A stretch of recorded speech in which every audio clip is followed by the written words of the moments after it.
Hello students, welcome back. तो हम last class से कंटिन्यू करते हैं। लास्ट क्लास में हमने क्या देखा था? स्फेरिकल चार्ज डिस्ट्रीब्यूशन, जिसके चार केसेस थे। कंडक्टिंग में solid and hollow, and non conducting में भी solid and hollow spherical charge distribution.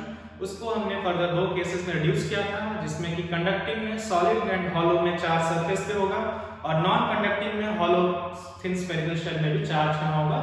Surface पे ही होगा।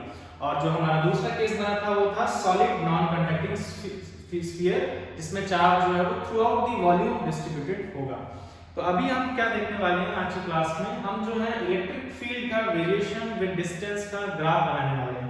इलेक्ट्रिक फील्ड जो है वो डिस्टेंस के साथ, डिस्टेंस कौन से लिया जाएगा? Distance from the centre of the sphere. Suppose हमारे पास स्फेरिकली डिस्ट्रीब्यूटेड चार्ज यहाँ पर है, तो इसके सेंटर से डिफरेंट पॉइंट्स में इलेक्ट्रिक फील्ड कैसे वेरी करता है, उसका ग्राफ हम यहाँ पे प्लॉट करने वाले हैं फॉर बोथ द केसेस। तो हमारा जो टॉपिक है आज का वो क्या है? इलेक्ट्रिक चार्ज डिस्ट्रीब्यूशन का ग्राफ है। सबसे पहले हम लोग जो है कौन सा केस देखने वाले हैं? सबसे पहले हम लोग जब सरफेस पे चार्ज डिस्ट्रीब्यूटेड होगा तब ग्राफ कैसा आएगा या इलेक्ट्रिक फील्ड का वेरिएशन कैसा आएगा वो देखेंगे। तो जो कि मैं यहाँ पे सिंपल रिप्रेजेंट कर दे रहा हूँ just to get clear idea कि हम यहाँ पे क्या कर रहे हैं। ये पॉजिटिव चार्ज जो यहाँ पे इस केस में कहाँ है? सरफेस पे। और इस केस में जो चार्ज था वो through out the volume of the sphere distributed था यूनिफॉर्मली। मैं रैंडमली और रफली ड्रॉ कर रहा हूं इस चीज को। ये चार्ज जो है यूनिफॉर्मली डिस्ट्रीब्यूटेड है, यूनिफॉर्मली डिस्ट्रीब्यूटेड है।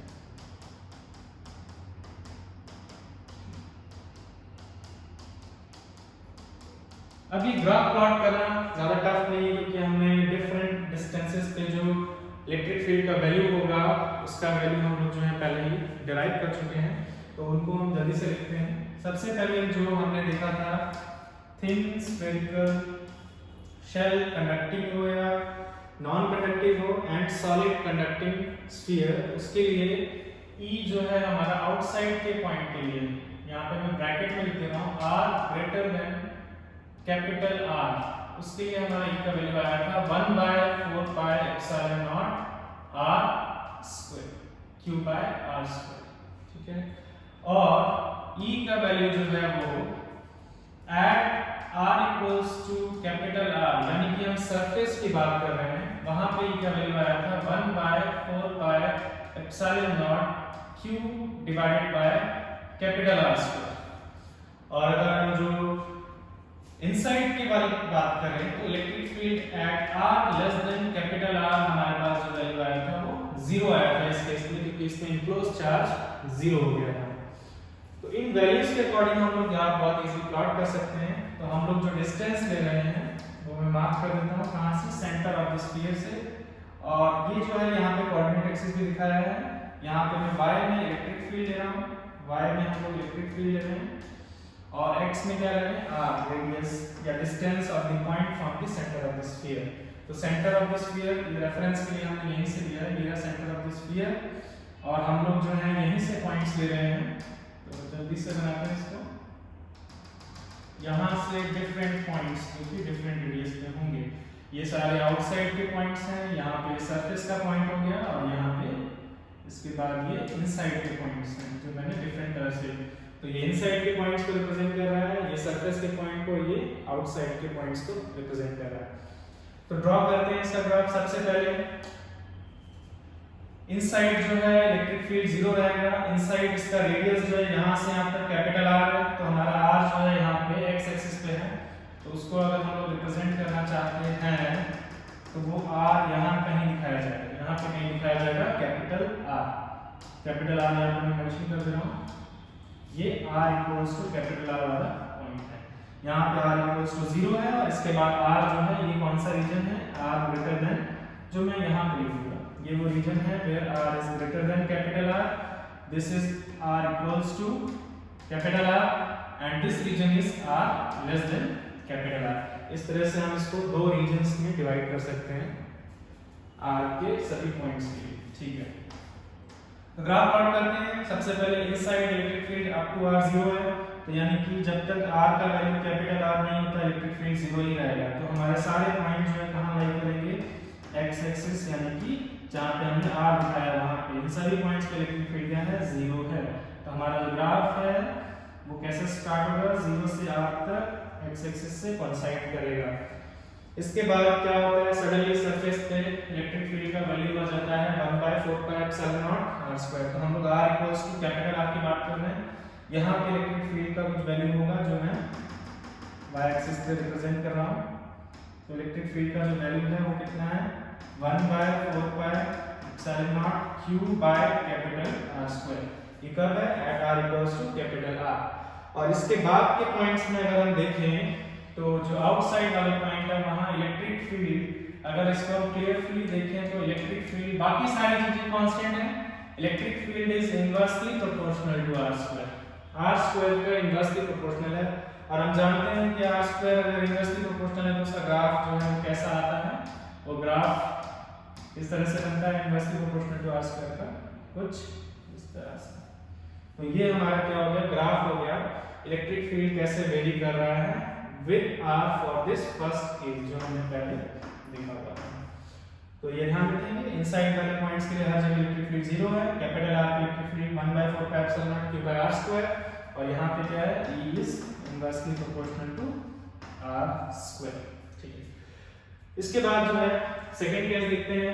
इस केस में हमने देखना है इनसाइड में आउटसाइड में हम सरफेस पे क्या क्या वैल्यूज आएंगी। तो उसको मैं जल्दी से लिखता हूँ। यहाँ पे इलेक्ट्रिक फील्ड की जो वैल्यूज है मैं यहीं पे लिख रहा हूँ स्पेस को खाली करके। सबसे पहले electric field at a point outside that means r greater than capital R।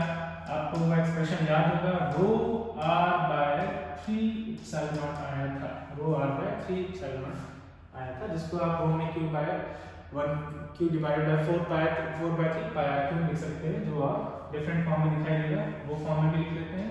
It will be equal to 1/4πε0qr/R³। ठीक है, ये आउटसाइड वाले पॉइंट्स के लिए था। ऐसे ही हमने इलेक्ट्रिक फील्ड डिराइव किया था फॉर सरफेस जो कि यहाँ इससे सिमिलर था at r equals to capital R। जो इलेक्ट्रिक फील्ड था वो सिमिलरली आया था 1/4πε0q/r², कैपिटल R रेडियस के बराबर। एंड जो इनसाइड का पॉइंट है, सॉरी ये मैंने मिस्टेक से आपको आउटसाइड का लिखा दिया है, ये इनसाइड का था, प्लीज इसे ध्यान रखेंगे। ये इनसाइड वाले पॉइंट के लिए इलेक्ट्रिक फील्ड था। आउटसाइड वाले पॉइंट के लिए electric field r greater than capital R जो है हमारा आया था वो 1/4πε0q/r²। ये आउटसाइड वाले पॉइंट्स के लिए इलेक्ट्रिक फील्ड आया था। आप पीछे से मैच कर सकते हैं जो आपने नोट किया होगा। फिर से हम लोग यहाँ पे y एक्सिस पे क्या ले रहे हैं, इलेक्ट्रिक फील्ड, और x एक्सिस पे हम वही रेडियस r को रिप्रेजेंट कर रहे हैं। सभी वैल्यूज को जल्दी से प्लॉट करते हैं। सबसे पहले हमें पता है कि ये कौन सा पॉइंट है, ये वाला जो पॉइंट है r इक्वल्स टू 0 वाला पॉइंट है। r इक्वल्स टू 0 पे इलेक्ट्रिक फील्ड यानी कि हम सेंटर से शुरू कर रहे हैं।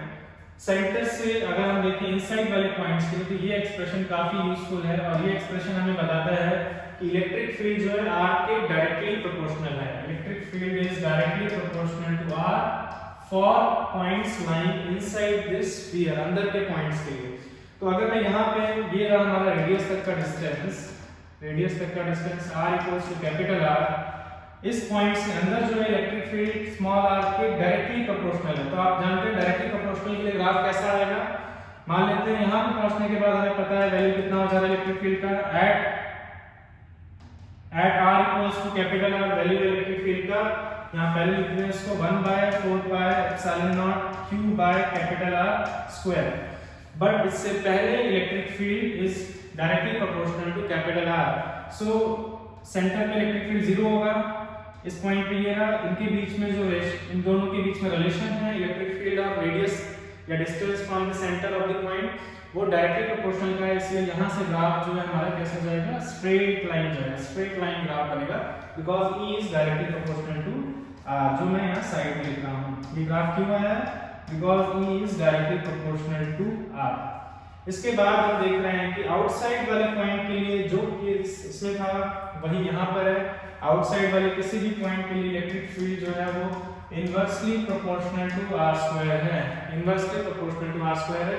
दैट इज व्हाई ये जो आउटसाइड वाले पॉइंट के लिए ग्राफ बनेगा कुछ ऐसा बनेगा। आउटसाइड वाले पॉइंट के लिए कुछ इनवर्सली प्रोपोर्शनल का ग्राफ ऐसा बनेगा। तो ये दो केसेस हैं, दोनों केस के लिए हमने इलेक्ट्रिक फील्ड का वेरिएशन विद आर का ग्राफ यहाँ पे प्लॉट कर लिया है। ये हमारा कंप्लीट टॉपिक था electric field due to spherical charge distribution का। तो हम लोग जो है नेक्स्ट क्लास में आगे बढ़ेंगे और कुछ और एप्लीकेशंस देखेंगे गॉस लॉ के, जिसके थ्रू आप electric field for certain charge distribution जो है बहुत इजीली फाइंड कर सकते हैं, काफी इजीली फाइंड कर सकते हैं। तो हम इसको यहीं पे ऐड करते हैं। Thank you.